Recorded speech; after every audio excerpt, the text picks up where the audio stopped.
What came as a huge surprise to many was the strong consumer numbers this Black Friday, up over 7% since last year, making a lot of people say, what recession, what problems, what calm before the storm? But as you know, many of us still believe that there are worse things coming down the road. China actually potentially showing the way with some serious deflationary pressure on profits over the last quarter. We're going to talk about all of this, if it is in fact a calm before the storm, or maybe we've just been wrong, and where Bitcoin plays a role in all of this. Of course, I've got Mike McGlone, Dave Weisberger, and James Lavish. It is Macro Monday. Let's go.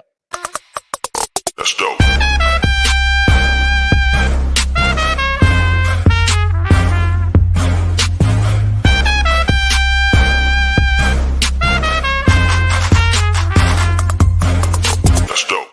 What is up, everybody? I'm Scott Melker, also known as the Wolf of All Streets. Before we get started, please subscribe to the channel, hit that like button. I hope that all of you had a wonderful holiday weekend. For those of you who celebrate, feels like the United States just forces our holiday weekends on everybody else anyways, because if nobody here is working, it seems like you probably can't get anything done anywhere else in the world as well. I'm glad to be back on a full schedule here. Been a few weeks where I've only had one or two shows. We're starting with just me and Mike right now. We've got a pretty sweet view backstage you guys can't see of the inside of Dave Weisberger's car as he makes his way up to his office. James, since we're a bunch of boomers, having his standard Monday morning technical issues, but we'll be on soon as well. But I'm going to go ahead and bring on Mike because we usually start with Mike anyways. Good morning, sir. How are you? Good morning, Scott. It's good to be on. I can rant a little bit before my colleagues come back on, so I'm happy to go over some of the stuff we went over in our economic meeting this morning and my outlooks, if you're like to, unless to wherever you want to go. Yeah, let's dive right into the morning call. I want to talk about Black Friday and the consumer afterwards, but I'd love to dig first into your morning call and what's happening, what the view is at Bloomberg right now, because as I kind of pointed out, a lot of metrics still strong. Yes, and that's the key. I'm glad you started there because Bloomberg Economics pointed out that it looks like the downturn is likely already started. Markets are obviously dismissive of that, there's notably stock market, but the key thing they pointed out about the extreme discounts from Amazon, Walmart, and all the above, and the buy now, pay later incentives, that's really never happened to that extent, is showing strapped consumers. So that is something to be cognizant of. Now, I'm not just trying to pick out bad stuff out of good stuff. It's great to see that, but it's just the facts of what our economic team points out. Our chief equity strategist, Gina Martin Adams, pointed out that there's a second dip in the economy, potential risks there, but still pointing out the stock market is showing the momentum still strong and not showing any downdraft of that. And the key thing I want to bring out is something I've learned being in the grain markets for decades, and that is the old saying that when the bulls get turkey for Thanksgiving, bears may get it for Christmas. Now I look at that, and that's true. That's what I look at in the equity market. And I think cryptos are the best leading indicator there is for that. So what I'm looking at that is that's a potential risk for now and then for next year. So we have to admit this year, all risk assets have been up. Cryptos are the riskiest and they're up the most. Now, I should say Bitcoin. Now, the alts aren't up as much, but also, and why are cryptos up a lot is that ETF hopium, which we know is going to happen. But the key thing that we pointed at the beginning of the year was one of the best potential assets to buy for that was GBTC. Well, that's already done. The point, I mean, it's up almost 300%. The key question you have to ask yourself for next year and the next few months is, okay, so what if we just have a normal recessionary backdrop for the stock market, which people have already said we're not going to happen, which is the opportunity. It's the beginning of the year, people are priced too much for that. What does that mean for all markets? And so I like to tilt over what are the indications for that. For first, leading indicators, now people have heard poo-pooed that number, but it is minus 7.6%. That's almost always accurate. At beginning at this time last year was about minus 4%, so it wasn't extreme. And then what's happened so far this year is the Fed hiked another 100 basis points, and I like to point out is from my key focus, which is shifting more towards commodities, is commodities are showing a clear global economic contraction risk. You have gold up, and we mentioned that pre-show. Gold is up above $2,000 an ounce. I think next year gold's going to be knocking on the door of $3,000 an ounce. And I have to remind people will remember that, to quote Roger Babson when he gave a speech in in 1929 in Massachusetts. I'll repeat what I said this time last year and the year before. I feel the same way about gold. I've been bullish gold for 2 years. I think it's just a matter of time it breaks above 2,000, goes to 3,000. But the key thing that's holding it back is the stock market's strong and rates are high. Both of those little things might be tilting downward. Now, that hasn't started yet gold keeps going up. But in other currencies, it's doing what it's supposed to. It's made all-time new highs. And all the other commodities you look at, industrial metals, most notably energy, they're all tilting downward. I mean, continuing to bounce a little bit industrial metals, but continuing to show that global economic contraction risk. So to me, that's the tilt for next year. And I still like to point out that the bottom line, I think, to end this with is anybody who's done well in the equity markets, up 45% in NASDAQ this year, and cryptos, GBTC up 300% and Bitcoin up 100% and change this year, have to be worried that next year we just get a little reversion in that, the normal pendulum swing. And that to me is why I keep pointing out that's the tilt towards enduring. I think the more enduring recession. It's just a question of how long can the stock market lift all boats. So I guess there's two ways to skin numbers like these Black Friday numbers, right? The optimistic view or the pessimistic view. So up 7.5% from the previous year, reaching a record 9.8 billion.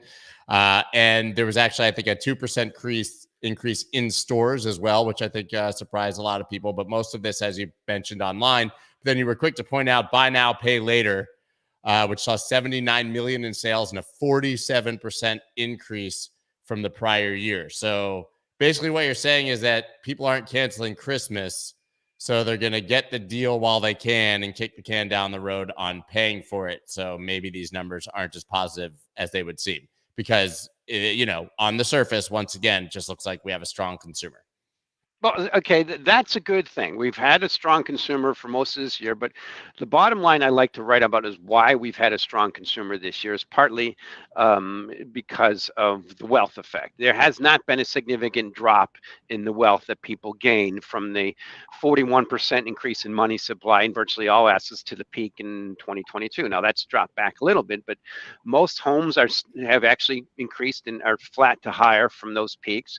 Equities are flat to higher from those peaks. We haven't had that reverse wealth effect. But what's that done for the Fed? Well, they kept hiking rates. So it's come next year that the typical pendulum swinging rules of economics and history, I think, are going to kick in. And it's good to see that we're still hanging in there from a consumer standpoint. But you're not seeing that in commodities. You're seeing the exact opposite. You're seeing declining demand for unleaded gas, declining gas demand for diesel, declining demand, all recessionary demand for container boards and stuff I really watch closely, declining demand for natural gas. So from my standpoint, these sales are great, but again, they've been borrowed from the future. And the bottom line is you got to just keep the stock market to keep going up for risk assets to go up. We just haven't had that normal recession contraction in wealth, which is great. Hopefully we can sustain that, and history is different, and it's different this time. Dave, do you have any thoughts on what's happening with the consumer and Black Friday? It says here, after Cyber Monday, sales will likely taper off through the rest of the holiday season as retailers trim discounts. No surprises there, I would say. I think consumers are playing follow the leader. Our leadership in the central bank and Treasury, everyone else, are expert kickers of the can. And consumers, to the extent that you give them the ability to borrow, are going to kick that can also. The problem is consumers don't have the printing press. And something that's interesting, I was reading this weekend, I'm a subscriber of Noelle, her Crypto is Macro Now newsletter, and she pointed out something that I think is very important, which it's not confirmed yet, but the tick up in both loan defaults and high yield defaults is certainly increasing. And that always presages a jump, not a small jump, but a jump in unemployment, because as companies can't fund, they have to lay people off. Now, if you look at that chart, which I was trying to bring up, Mike probably has a better version of this on the Bloomberg terminal. But if you look at it, it looks like loans have kind of strangely accelerated beyond, defaults on loans have gone up more than default on high yield, which is generally not what happens in this part of the cycle. I'm not sure why that might be, but at the end of the day, as long as high yield bonds, if companies with high yield bonds start to default significantly, that's when you will see an acceleration of unemployment. The fact is, the Fed is watching this stuff. It is not terribly surprising that the market is no longer thinking there'll be any more tightening.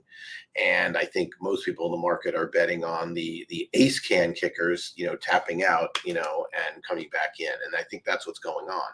The problem that Noel points out, and it's very accurate, is that the stock market risk assets still require earnings. At least some people like to see some earnings. And if in fact the economy goes into the dumper, then, and you have a situation where the Fed is printing to try to get yourself out of it, the reality is earnings are going to take a hit before anything manages to trickle back through, which is why I think you'll see more rotation into it sounds totally counterintuitive, but into more speculative assets where there aren't as many earnings. It's that old expression, if you have earnings, then you have something to measure it by. So I think that it's a fascinating setup. The truth is I can't help but think if we weren't going into an election cycle, that this is set up for some sincere ugliness with risk assets, with some risk assets anyway. But it's really a question of what the hell's going on and who can kick the can and whether they can. And that's what they're going to try to do. And I think Mike and I agree on that. The only thing where we disagree is there's no version of reality where I can think that that gold could rally 33% and Bitcoin will do anything other than go absolutely stirk-raising crazy to the upside. Because the same, if even a fraction, forget the fact that it looks like there's been more inflows into Bitcoin than gold, full stop. The fact is if a tenth of the money that was going to go into gold that would require pushing it to 3,000 came into Bitcoin, the market's just too damn small for anything other than at least a doubling of the price. And that's really important to understand. So that's why where Mike and I agree and disagree, but there are a lot of crypto out there. There's a lot of projects out there that if we see a high yield implosion, we'll have difficulty funding. And so you could see Bitcoin dominance dramatically increase. It depends on where it is. It also depends on the global nature of the economy. Where are the cracks founding? Where are they forming, and where are people going to put their money? So I think those are sort of the thoughts. Yeah, I think that makes perfect sense, Mike. You were muted. I think you were trying to come in, but I want to talk actually about China. I was reading today that I have the story here. Let me just pull it up really quick. Asian stocks falls, China profit growth slows. This is basically industrial companies in China seeing a major slowing. I was reading Grit. You were reading Noel this morning, Dave. I was reading Grit, and basically saying that this is very, very strong deflationary pressure in China. We're already seeing it. Is this giving us a peek into what we may see here? Because 6 months ago, people would have been telling you the same things that they're telling you about the United States right now, right? Everything's strong, all the metrics are good, and now it sort of seems to be leading. And to that end, we also had obviously Mr. Xi come to the United States, and it seemed like some are saying that he bent the knee, right? But very, very like calm terminology about being friends with the United States and us lifting restrictions, and it can only be enemies or friends, and we need to be friends, right? I mean, we all heard what he said. It seems like China is very eager now to save their economy with help from the United States. Well, I'm glad we went there. You went there, Scott, because to me, that's the overwhelming macro that it's not really hit hard yet. And I was very impressed was Mr. Z did come to the U.S. and, as you said, bent the knee and tried to save face with President Biden, but he's stuck in a position now that's almost historically unprecedented. It's not unprecedented. If you read Victor Shevitz's The Great Rupture, a whole section of China about it. China's just doing what they have in the past. They leap out to the front, they join the world, and they push back. And he's completely done that. Now he's trying to see. I think this is indicative of what's happening internal. Now, our Bloomberg economics team writes about China, the property crisis, and it's a complete consensus. Everything I read is it's just getting worse. There's going to be band-aids, but it's not going to get better. The key thing also is I plug in on the terminal, if I type in NI China, it's all the data in China. We have to be careful even writing about China because colleagues can get detained. I mean, that's how bad it is. Now, I think what's happening is he's just I looked at him coming here as akin to, remember right at the beginning of COVID, we all heard how wonderful is they built a hospital 11 days, and people thought that was so bullish. I'm like, do you realize how bad that is? It means they had to build a hospital that in 11 days. It's how bad it was, and we found out how bad it was later. So everything that's happening in China to me is completely fits into my narrative. It's a combination of Ayn Rand's Atlas Shrugged, peak China, and peak Soviet Union. You're seeing it happening. Beginning of the year was all about China rebound. Didn't happen.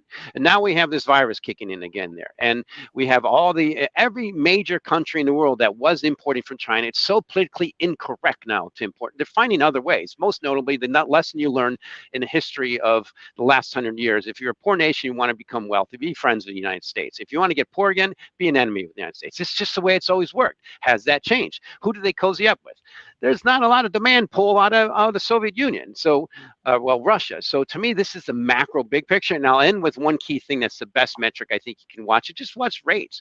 The 2-year note rate in China is 2.4%. They're cutting rates, they're stimulating because they have to. In the US, it's 4.9%. That's a melting currency happening. They have to support that currency. Yes, it's not freely traded, but that almost 300 basis points of difference between the top country in the world that's the top importer and the top country in the world that's a top exporter. Now it's just pissed off all its customers, is indicative of where things are going. And I think you see that in plunging energy, plunging industrial metals, and slumping commodities, which is China has been the #1 demand source for about the last 20 years. Hey, Mike, I want to give you a chance to kind of respond to what Dave said, but I didn't really think about it. You do have obviously the idea that gold, and a lot of people share, once it makes a new all-time high here, we're over 2,000 now. Novogratz said the same thing, 2,000 to 3,000 relatively quickly. And I tend to agree with that view. Do you think that Bitcoin would follow in that situation? Or do you think that it'll be a risk asset and fall off with stocks? Because the assumption here is stocks are going to go down for gold to go up.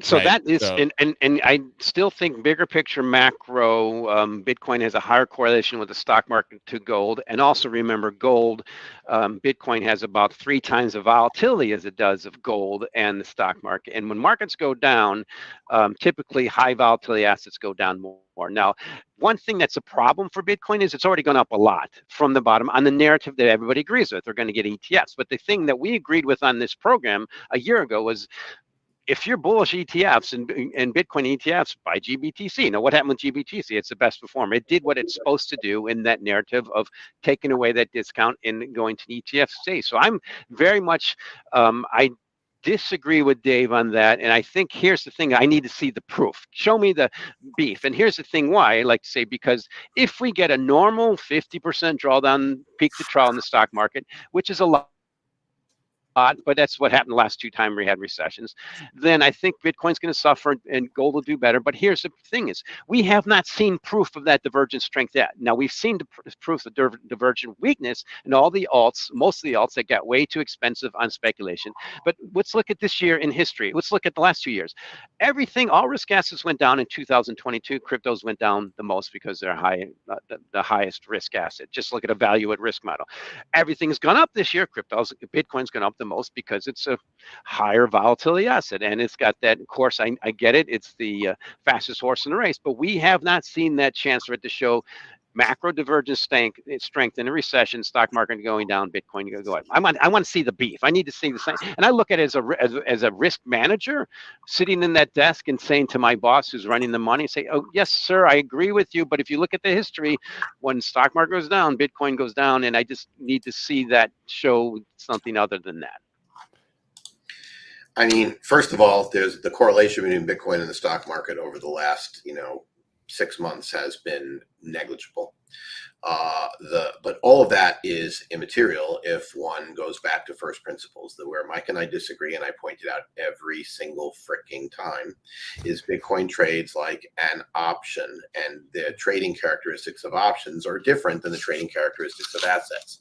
When you look at every single on-chain metric, Bitcoin had the hash rate hit a new all-time high less than a week ago. When you look at the number of holders who, we can say hodlers if it makes the Bitcoin community happy, but the people who are holding for long term, a new all-time high within the last week. If you look at every single on-chain metric. The fact is you would think odds of adoption, global adoption, which is what triggers this out of the money option of it becoming digital gold, are at least 4x where they were when we hit the previous all-time high pre-Luna, pre 2022 catastrophe. So we're at half the price of the all-time high and 4 times the probability. And I always look at the Bitcoin price as a probability. Well, at 37,000, it's somewhere around, depending on how you calculate it, 6 and 7% is what the market is saying Bitcoin would be digital gold at gold's current price. If we all agree that gold is undervalued, well, then the odds are probably closer to 4%. Now, what does this mean? Well, it means that Bitcoin is at its core, and its core use case these days, with obviously ordinals and other JPEGs and other inscriptions notwithstanding, the fact is Bitcoin's core use case is as an alternative currency for preserving wealth. And the kicker, the reason why there's so many smart people and we've seen this bid underneath the market, is because people look at this asymmetric potential where, yeah, it could fail, or it could 20x minimum in order to get to where gold is. And so the fact is, none of that, literally none of that has anything to do with future earnings on publicly listed companies, which is obviously what the stock market is. So from a fundamental perspective, in addition to the actual quantitative side, there's no reason for Bitcoin to be correlated to the stock market except for one thing, where Mike and I totally agree. When there are sharp falls, and if the stock market drops 50%, gold will fall also. The fact is, when there's sharp falls, people sell what they can, not what they want to. And I've said this a zillion times, just to be really clear. If you see a Black Monday event in the stock market, yeah, sure, Bitcoin, gold, everything else will fall. In 2008, gold took a full 3 months to delink from the stock market. So the next time it'll probably be quicker, because that's people learn from the stupidity. But the fact of the matter is, I keep pointing out, and my favorite analogy is, what company from the 30s? Homestake mining. I look at Bitcoin as a digital equivalent of homestake mining. I've said it many, many times. Now, there is one problem from a Bitcoin perspective, and that is most of the adherents, most of the true believers are young, relatively speaking, who have less disposable income and are the ones that get hit first in a recession. So there is a chance that if we go into a deep recession, that all assets, Bitcoin included, gold also, fall before it starts moving higher. But the truth of the matter is, I tend to have belief. It's sort of like, when I'm a Jet fan, so I have nothing to root for in the football season anymore.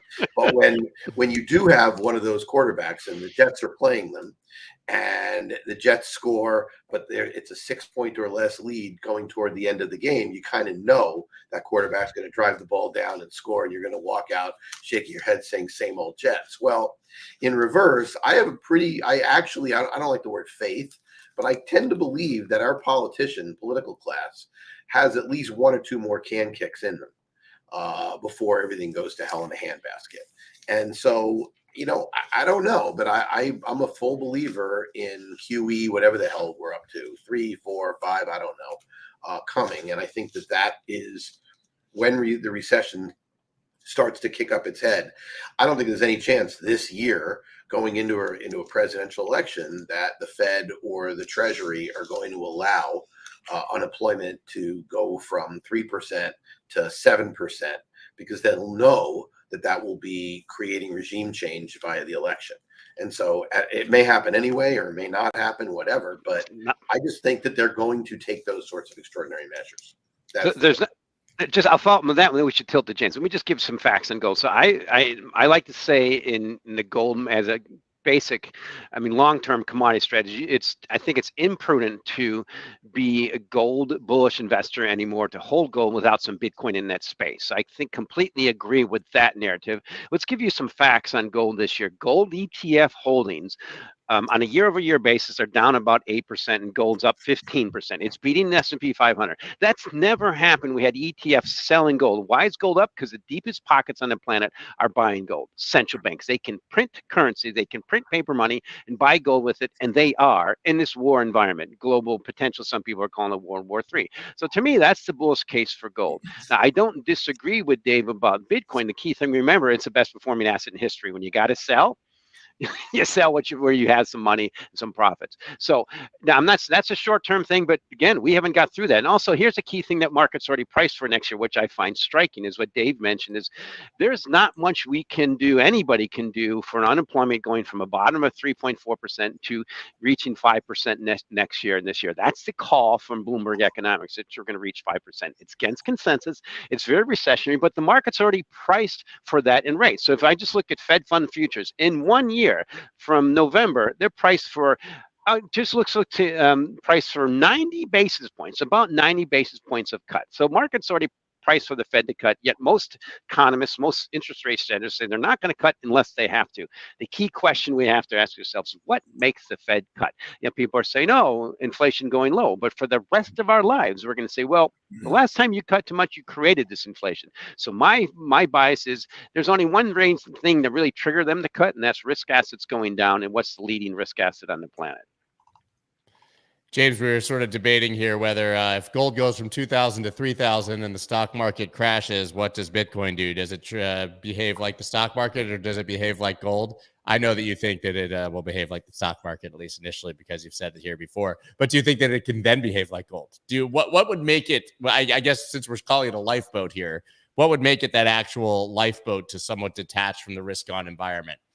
I think honestly, the most important thing is just for it to have a higher asset value, and you know it's just too volatile to be a store of value for institutional investors and widely for retail investors. It's still speculative on the spectrum of investments because it's just volatile. Let's say we get multiple ETFs approved early in the year, and that allows for that massive influx of capital from institutions to come in. Then that will stabilize it, I think, a little bit at least. I still think it's going to be volatile up front until it gets to a certain size, and whether that's 3 trillion or 2 trillion or 5 trillion, I don't know, but it's going to take a little while until it gets to the point where it's stable enough that investors will start allocating to it out of their bond allocations. And until that happens, I think it still just remains volatile and more of a risk asset. But it's got to get to the point where large institutional investors are confident to take allocation away from bonds and into Bitcoin. Yeah. Okay. Let's talk about something, because we haven't really brought it up. We've talked about the ETF to death. Obviously, I think that's still the key narrative floating the Bitcoin boat. 90% chance, according to Seifert and Balchunas. Mike, you talk about consensus and where interest rates are going to be. I don't know that I've ever seen a consensus greater than the fact that the ETF is going to get approved. What if it doesn't, and that's the easiest counter trade ever? What happens if they get rejected? Markets forgot about that risk, but I mean, we know that answer. I mean, the question is very leading, and that's, to me, the bottom line is that what I repeated earlier is when the bulls get turkey for Thanksgiving, watch out for what the bears get for Christmas. I think that tilts for 2024. So it's again, the key thing for this year is all risk assets are up this year, much more than most of us expected, particularly me, except I thought gold would be much higher by now, and it's not, but there's a good reason for it not to be. It's just the key thing for next year is, can we sustain this NASDAQ going up 45% on an annual basis versus just the normal thing that it does, and that's tilt a little lower, particularly when you have leading indicators say it should. Now, of course, it's all different this time. I love when people say it, but here's a key thing I'm getting from all the strategists is they're saying what people want to hear, particularly this time of year. And I even did it Thanksgiving morning. I didn't want to post something bearish because that's not so nice. So I waited till afterwards to point out how expensive housing got versus GDP and what it typically does versus per capita income. Well, maybe it's different, but it's just per capita income, U.S. average home price jumped up to around 10. Before it was around eight times. Now it's just usually goes back down. What does that mean? It's a reverse wealth effect. And what's the Fed going to do to stop that? Well, they just hiked rates, and last hike was only in July. Give this a year. And that to me is why I'm still sticking with that great reset. And at some point, I'm just worried that this bounce this year in all risk assets. It's going to do what it normally does. It's just going to do what energy typically does. It bounces, and then the next year it realizes, oh, we went too far. There's also a vast difference between, just the normal recession and what it should do here in a great reset, right? So, I mean, well, I'm glad you brought that in, which is, and we'll tilt over to Dave or James, is how I think it's illogical to expect a normal recession after a confluence of 100-year events on a global basis. I mean, we 3 years ago were all worried we could die. A lot of us knew people who died. Right here, my son. These things happen, and then you have to tilt back to, okay, well, we didn't, and what did we do during that period? We created the biggest liquidity pump in history. So I've gone back and read everything I can about liquidity pumps. They always dump, and when they dump, it's usually reciprocal to the pump. That's just getting started, and that's why I like to say is, good luck with your. And so I had a model or Bloomberg reach out to me from Europe this morning. He says, "Hey, we need to jump you in some of our modeling." It's like, yes, perfect, because you got to, when you do your value at risk model, Dave and James have both done that. You usually have maybe 50 years of data. Well, can you bring in 100 years of data? What happens with the 100 years events? That's why I'm trying to focus and bring that in, and that's where I was really early on crude oil a year ago and got a lot of haters. But the fact that it's dropped almost 50% for the peak, it just fits into that macro big picture narrative, and there's one shoe left. Now, that's one thing I like about cryptos, is they're new and different. Bitcoin's new and different, but if you look at the macro big picture models of what happens when you pump liquidity like we did and then you take it away, it's never been a good response, a good thing. We're still delayed into I think the normal pendulum swing in after liquidity pump like we did up to the peak in 22. Dave, ETF, what happens? I mean, there is no version where the market is priced in what the ETF long term because of what it actually means. I think that part of the reason the market is sitting here is because people are like, oh, we got to wait till January again. And then in January, if they say no, then there's going to be a court case and it's going to go even farther. And yeah, I mean, look, at the end of the day, this administration is being run by someone who's avowed hater of crypto, right? We know. I mean, you've had your podcast with Caitlin Long is a must watch for anybody. You could post the link here. I'll tell you, Scott did a great job, and Caitlin is always amazing. The fact is, we know that this is true. There is zero probability that in my mind that any new administration would do anything close to this. We have a presidential election year, so if Bitcoin, if Gensler decides, you know what, screw it, I got to keep pounding on Bitcoin because I'm being told to do so, it could happen. It seems more likely that what they're going to do is kind of let Bitcoin into the gate and try to keep pounding on the rest of crypto, because that is literally the actions they've taken with the Kraken suit. But you know, we'll leave that aside for a heartbeat. It could happen. If that happens, then you'll see a dip for sure. You'll see some selling, and you'll see, when you look at the on-chain metrics, you're going to see, wait a minute, none of the people who were really long-term holders sold. They're still long-term holders. And, you know, and then people start talking about the next time.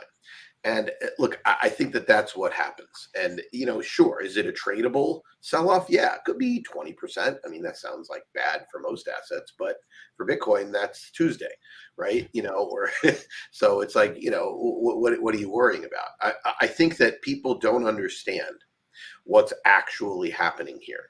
And what's actually happening here is that the rallies that we've had, and look, we've been in a trading range now, a tight one, for 3 weeks. 3 weeks is nothing. We've seen multiple 10 to 12 week trading ranges. In fact, if you look at a 1 year chart of Bitcoin, I was just looking at it.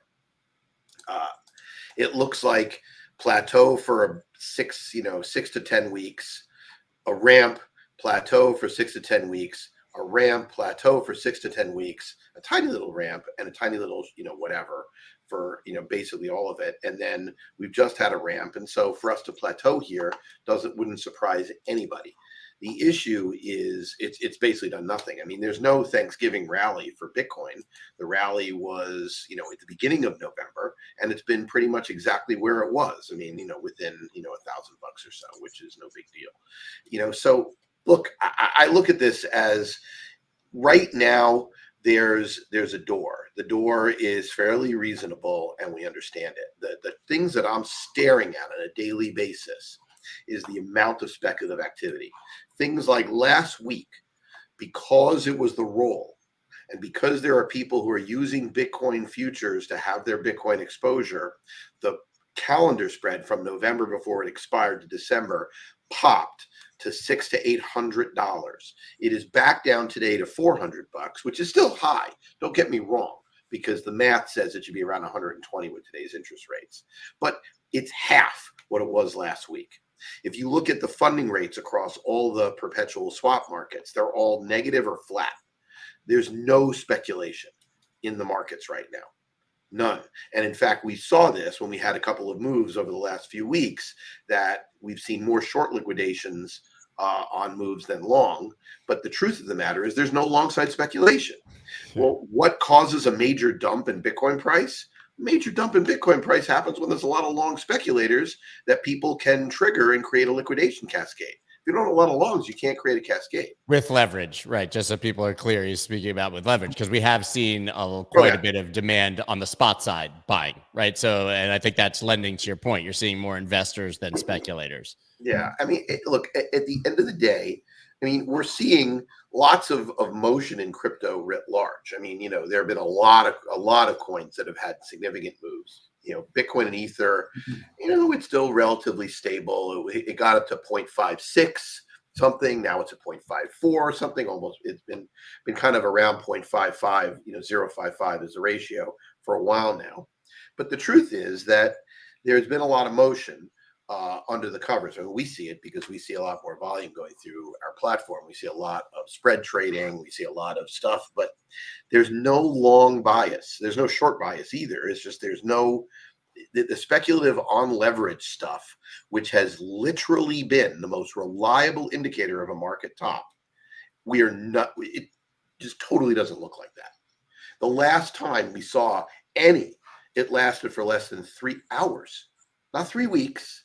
3 hours before that, before that came out. So the traders, the large whale speculators in this market don't take long to flush that open interest when they get the chance. That's right. And so look, the truth is that the only stable open interest that has speculative pressure is in the United States, and it's in the futures market.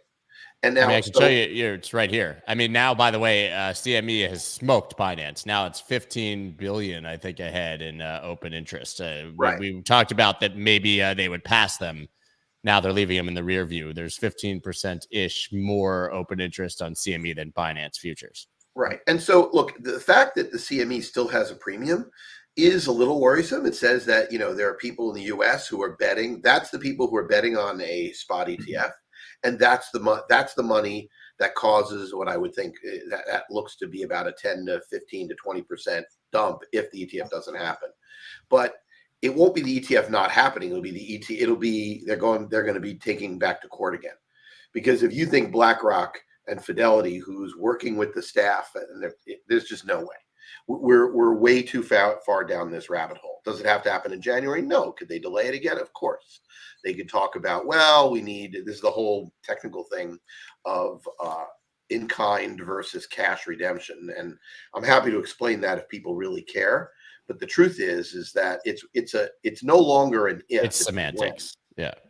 No, it's not semantics. It's a very serious problem, because in-kind redemptions mean you could take Bitcoin and create ETF shares with it.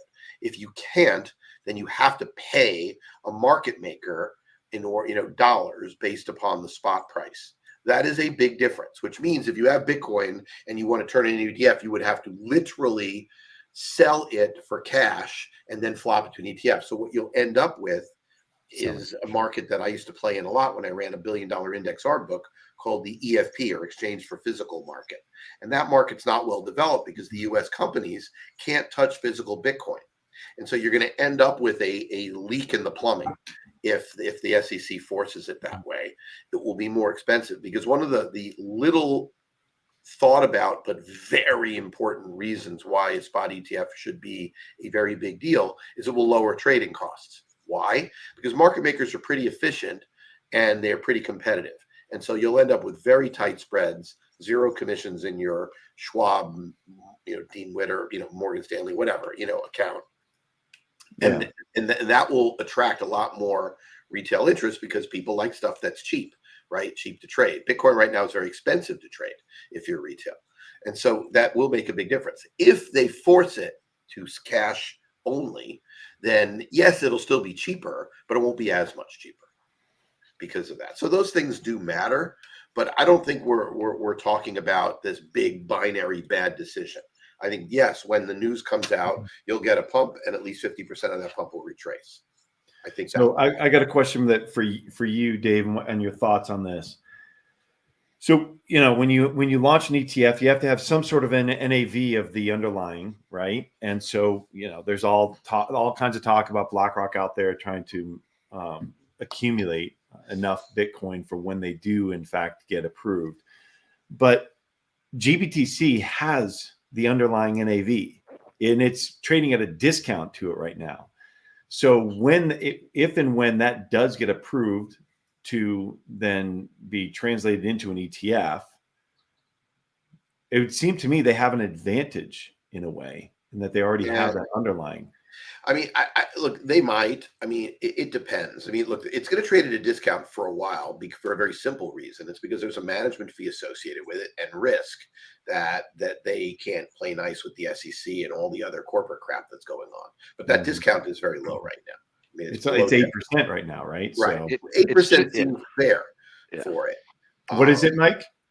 Yeah, you're right. It just dropped to 8%. It was such a classic case that I'm worried about. At the end of last year, it was almost 50%, and it was trading. What was the low? Around 8 in the price. And here we're 30, and it's 8%, and it's going to go to zero. Dave's right. There's going to be a bit of a spread there, but it's just a question of when.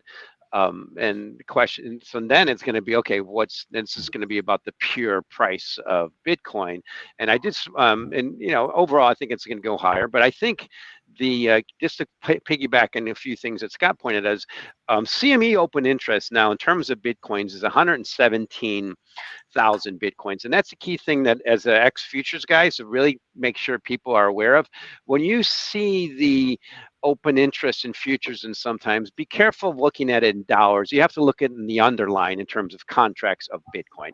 And that was one thing I remember JP Morgan put out an article back in 2019, how Bitcoin CME futures were failing because they used dollar value. I'm like, guys, no, you have to use the amount that trades, the actual Bitcoins that trade. And it was wrong, but they learned because they didn't trade in the future space. But that's just an indication. And one thing I also want to remind people is, no Bitcoin traders, the number one traded vehicle on the planet, I think. Dave, you can pick in, to chime in how much it's more expensive now. No Bitcoin crypto traders have experienced a recession yet. Well, I mean, that's true. I mean, look, for institutional traders, Bitcoin is actually cheaper to trade than most people think. I mean, I compared this. I just did the TCA on our client trading Bitcoin spot. If you're using CoinRoutes, you're paying less than 5 basis points all in to buy or sell institutional orders. That's on many, many billions. And that's cheaper than pretty much everything but the most large cap liquid equities. And there's reasons for that. But the truth is, it's not hard. It's a great trading vehicle. The futures open interest on the CME is going to restrain, and why any move on the ETF will be muted, because the fact is you have to subtract from that what the futures ETFs have. But the truth is, a lot of the long open interest on the CME are people who will flip into the ETF when they have the chance to do so. because the roll is very expensive. It's a very expensive way to be long Bitcoin. And, you know, the old expression, you do not what you want, you do what you have to do, right? If you are, you know, right now, if you're hedging OTC derivatives, non-deliverable forwards, if you have done a contract for difference, if there's a swap, any of those things, and you're US based or you're a bank, you probably feel that that's the only place that you can do it. And that changes when there's a real ETF. Just like on my trading desk, before, I'm old, so we'll admit this, before the S&P, before the spider existed, if you needed to hedge portfolio trade, you use futures. Once you had the spiders, it was cheaper because spiders, with all due respect to our SEC chair, who still thinks futures are a better market structure, futures have dramatically wider spreads and much more expensive than the equity markets because they're more competitive, until they screw it up with all the things that they've passed recently or trying to pass recently. But the fact is, the spiders are what every single trading desk migrated towards because it was cheaper for intraday or intra-week hedging. Well, the same thing is going to happen in Bitcoin. And so there will be you just mentioned 100 and some odd thousand in open interest. I mean, some of it has other reasons for it, but it won't go to zero. But it is going to be supply and demand, because there's short sides of this too, that will come into the market, and it will be a restraining force on any rally, but it's also very limited in size. But you're right, you know, there's a lot of plumbing that's going on here and will go on. Yeah, I have the data here on CoinGlass, by the way, Dave, as we were talking about open interest and long shorts. People have been very much, this is on the 24-hour, this is the most net short traders have been with leverage in over a month. So 52.64% shorts. It was 52.59 was the lowest before on 13th of November. So just going back to what you were saying, people like the large traders, you can sort of see it anecdotally, but the large traders are shorting. Funding is slightly negative. There's no chance right now of a long squeeze. Right. So, but so here's let me piggyback on that a little bit. I think we. Fine. I just want to make one quick point, Mike. Well, I think we can. Go ahead. Go ahead. Just go ahead. I'll get back to it. Mike. Well, just a key thing is I mean, I think it's complete consensus. It's hard to dispute that it's the most significantly traded 24/7 vehicle ever on the planet. And so that to me is where I think it's more going to be leading indicator of risk than of risk off, like gold, you know, gold typical, or even treasury bonds, because it's people love to trade it. I mean, it's just, and it's you got to trade the swings. When you're a trader, all you want is volatility. It's just give me volatility. I don't care about direction as long as I get the right side one. So I give me volatility, and that to me is part of the problem of it going up. If risk assets go down, I mean, sustaining that up is because it's the trading factor. I think this tells a very short-term story, just to be clear. This is what's happening in a day or a matter of hours. This is for short-term traders who are looking to speculate. I think the overwhelming point was just confirming what Dave's saying, is that this is not one of those situations where you reached a top and people are massively net long and there's an easy flush to be had here. There's just no chance of a liquidation cascade to that side right now in this market. Yeah, I mean, I think also if you look at the whys, it makes sense, right? So if you're the professional trading community, basically had their eyes peeled on ETF approval dates. And as soon as it became clear that we were going to have to wait till January and we've had a run, the playbook says short it for the consolidation phase. And so that's what you've seen. These are not people who are long-term committed shorts. These are people who expect that short to reverse around in the Christmas to New Year's time, when people are doing, you know, because I don't think anyone's going into January 10th or early January because they know the SEC could surprise a couple days early. I don't think any of these people are going to be short coming into that event. So whatever the leading short you have now will reverse for a New Year's rally it's not a big rally because it's not that much. In all likelihood, it's completely predictable. That doesn't mean that the market's completely predictable, if anything, but it actually right now technically looks a hell of a lot like it did in 17. And that's something that that there you had to get these great animal spirits, and I'm not saying that's going to happen, but I am saying that it looks that way. And traders have seen what happens, and picking up pennies in front of a steamroller is not a great idea. And so they don't do that. But I do want to say something about what Mike said about the greatest trading vehicle ever invented. I mean, the truth of the matter is Globex S&P futures, yeah, the CME takes a day and a half off, on the weekend, but it is open from Sunday night, and we all talk about the CME gap. I will say this. I strongly suspect that in some period of time, in the next 2 decades, pretty much every asset will trade the way that crypto is trading. It will be tokenization. Good tokenization. And it will be global. It's a better vehicle. And so that is going to happen. I mean, the reality is when there is a disaster over the weekend, yes, Bitcoin will react first. But if it's a normal weekend and the disaster is a slow motion train wreck, which is really what we're talking about here. We're not talking about a boat going over the Niagara Falls and going. We're talking about a slow motion train wreck as unemployment starts to tick up and what's going on, and people saying, whatever. I mean, at the end of the day, the most bullish thing about Black Friday and what's likely to be on Cyber Monday is it means people aren't going to be selling assets in December to buy the G.I. Joe with the Kung Fu grip. Because they'll already have bought them, and you laugh, but I mean, it's like for those who don't know, that's a reference. It's true, but I do wonder if if the same the person who's actually holding stock and has the luxury of deciding whether to sell is not the one who's chasing down a Black Friday sale on a GI Joe either, right? We know that there are a lot of people. Mike is right about this. There are a lot of people living on the wealth effect, and they sell as minimal as what they can sell. In order to pay for what they need. There are a lot of people like that, right, Mike? I mean, I don't know if you have stats on it, but I suspect that you do. Did you guys touch on the buy now, pay later? Yeah, we did right at the beginning when you were technically issuing. We talked about the fact that you could skin the Black Friday numbers basically in either way, right? Yes, we're up 7.5%, but a 50% increase in 47, whatever it was, in buy now, pay later. It doesn't. I mean, it seems, and not to be full on conspiracy theory, but it just seems like every single point of data we get this year, it has been obfuscated with some sort of other side. Like the employment numbers look great, yeah, but when you dig in deeper and you see that multiple job holders are up, and hours worked, it seems like there's a lot of confusion around the data this year in particular, and it's going to, what it does do is it emboldens both sides.